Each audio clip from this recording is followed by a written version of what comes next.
Get ready. 10 seconds. 5 seconds. Start.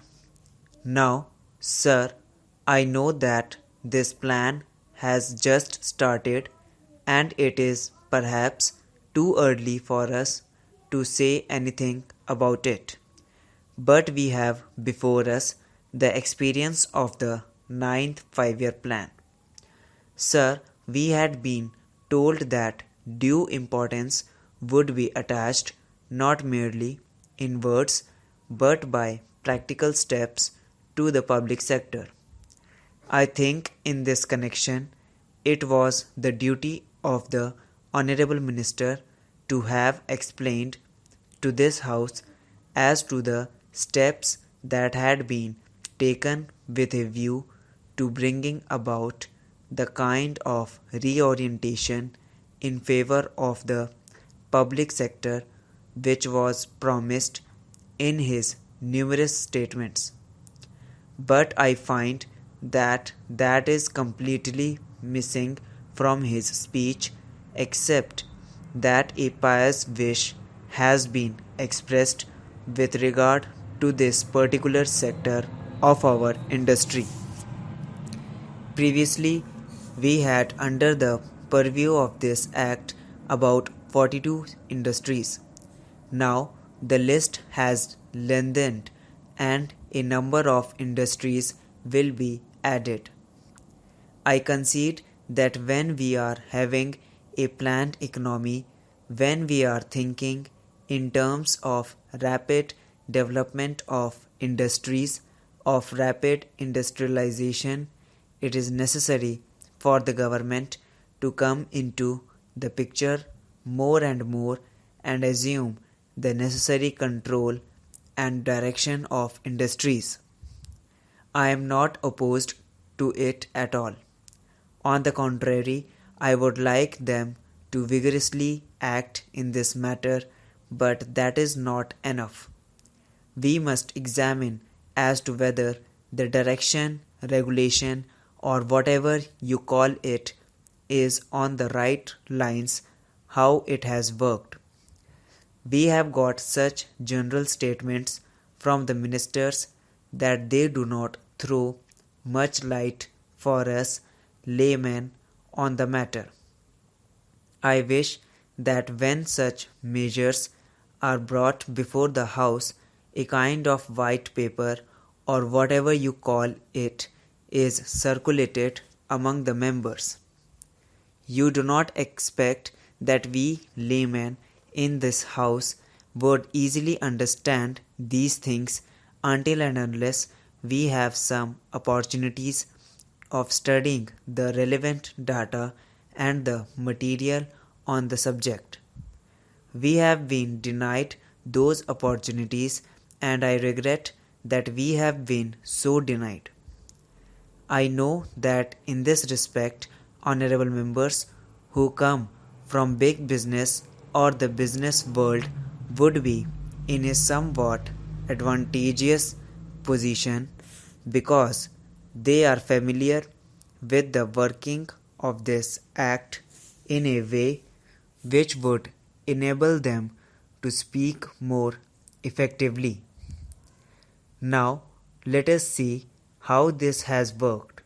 I know that when this measure was first brought before the House several years ago, there was much opposition to it which came not from the public but from certain business interests. They did not like any kind of government interference in industry. They believed in a kind of laissez-faire in this matter, and they thought that if the government came into the picture, their interests would suffer. Naturally, they were openly hostile to these kinds of powers for the government, but that was not the view of the country. I think that by and large public opinion was in favor of government controlling industries not the type of control that we had at the time of the World War, but a type of control which sets before itself certain objectives, and as the objectives became clearer and clearer as the government pronounced itself more and more in favor of industrialization in the country, public opinion strongly veered round that particular point of view of the government in this matter, namely that government should have control over our industries. But it is the government which has not lived up to its promises.